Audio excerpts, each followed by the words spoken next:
coolest thing about my parents were that they were never giving me certain pressure to run the winery at one time. So they always said, you should do whatever you want to do. Go out, learn whatever you like to do, and if you would like, and if you like, you come back. And that's what I've done at the very beginning. That's what I've done. It's I studied at the very beginning sociology in Zurich, so something completely different.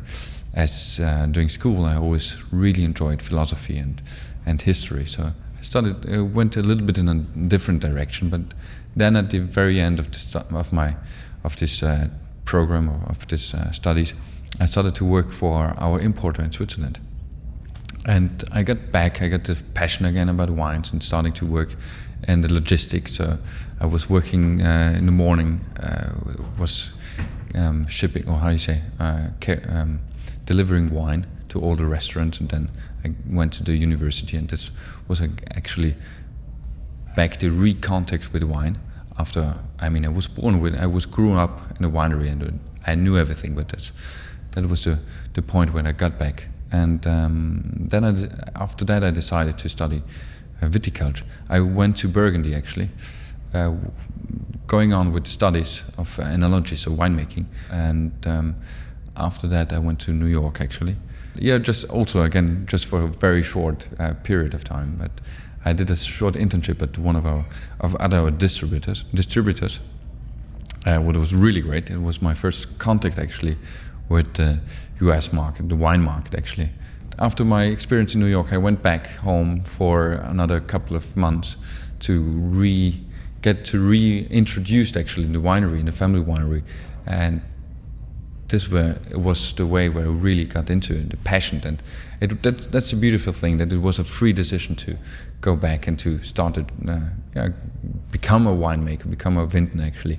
But before getting back for sure, I decided to go for 2 other years to Luxembourg, where I was working in the food industry.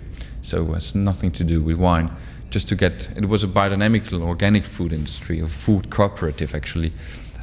So it was very interesting to get to know a little bit the biodynamics aspect, the organic food aspect in general, before getting specialized into the wine business. And I came back to Alois after 9 years, and joined the family winery. Like when I was living in Luxembourg for the last 2 years, we met about, once in a while, talked about how my entry should work out, and how I should get in the business, and what should I take over certain areas and departments or not. And so he's more in charge now, or he's responsible of the whole internal things. That means employees, financial, winemaking, viticulture. And I'm responsible more, or at the moment, or I'm focused to travel around, to get to know our partners, because for us, the export is quite important. So, we have very long relationships with many of these partners. So it's important to get to know them and to get to know the market, and slowly take over the other areas.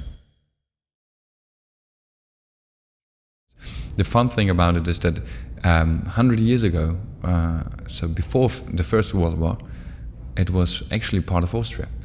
And you know that Italy and Germany and Austria were on one side and fighting against the alliances, but then Italy in the middle of the First World War flipped to the part of the alliances.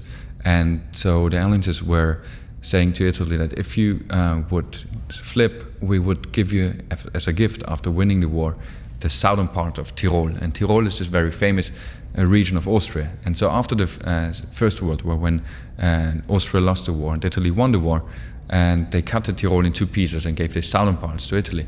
So the whole region became Italianized, but it's still nowadays, it became part of Italy, but still nowadays 70-75% of the whole population speaks German, or let's say Austrian. It's a certain dialect. And that's a fun part, I think. It's like this very interesting melting pot of 2 different countries. Now you have on one side the Italian culture, of course. After 100 years living in Italy or being a part of Italy, it's already gotten like pizza, pasta is very common, of course. But on the other side, you have like this Austrian culture, like the language. Everyone speaks two languages now, German and Italian, of course. And there's a third language. It's called Latin. It's a small Retro-Roman language. We have also like Austrian food, like it's not only pizza and pasta or anything Italian, but there's also a lot of Schlutzkrapfen, Knödel, Wiener Schnitzel, so these kind of things. So, yeah, not bad. We're lucky there.